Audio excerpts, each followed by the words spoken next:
slightly in the green to cap off the week, filled with the release of economic data and testimony from Fed Chair Jay Powell on Capitol Hill.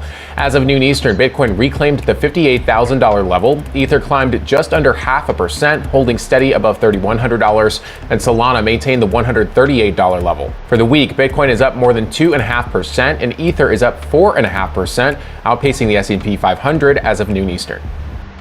All right, let's talk about the top stories. The House of Representatives failed to override President Biden's veto of a bill that would end the SEC's controversial Staff Accounting Bulletin 121. As a quick refresher, when he vetoed the bill back in May, President Biden said his administration would not support any measures that would, quote, jeopardize the well-being of consumers and investors. Well, weeks after President Biden vetoed the bill passed by both chambers of Congress, the legislation was back on Capitol Hill this week, where lawmakers needed a veto-proof majority, a 2/3 vote, for it to pass once again. But the House vote on whether to override the bill failed on Thursday, with 207 Republicans and 21 Democrats voting yes. That failure means the accounting policy remains in effect, given the turnout fell well short of the 2/3 vote needed. Next, the Securities and Exchange Commission ended its 3-year investigation into Bitcoin Layer 2 stacks and the development platform Hero.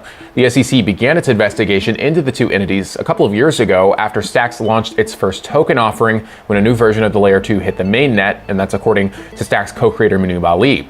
In this 2021 SEC filing, the company said it was no longer providing essential managerial services to the Stacks blockchain, and therefore it was no longer necessary to treat the tokens as securities. Now, today's filing announcing the investigation's end includes an email attachment from the SEC from earlier this week, saying the agency has concluded the investigation as to the Stacks blockchain and that it does not intend to recommend an enforcement action against Hero.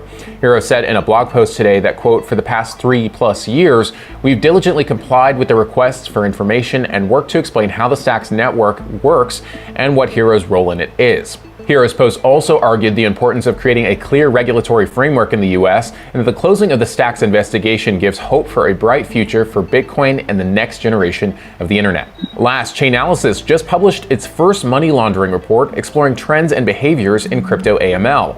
The 30-page report shows that since 2019, nearly $100 billion in funds have been sent from known illicit wallets to conversion services. The blockchain data platform says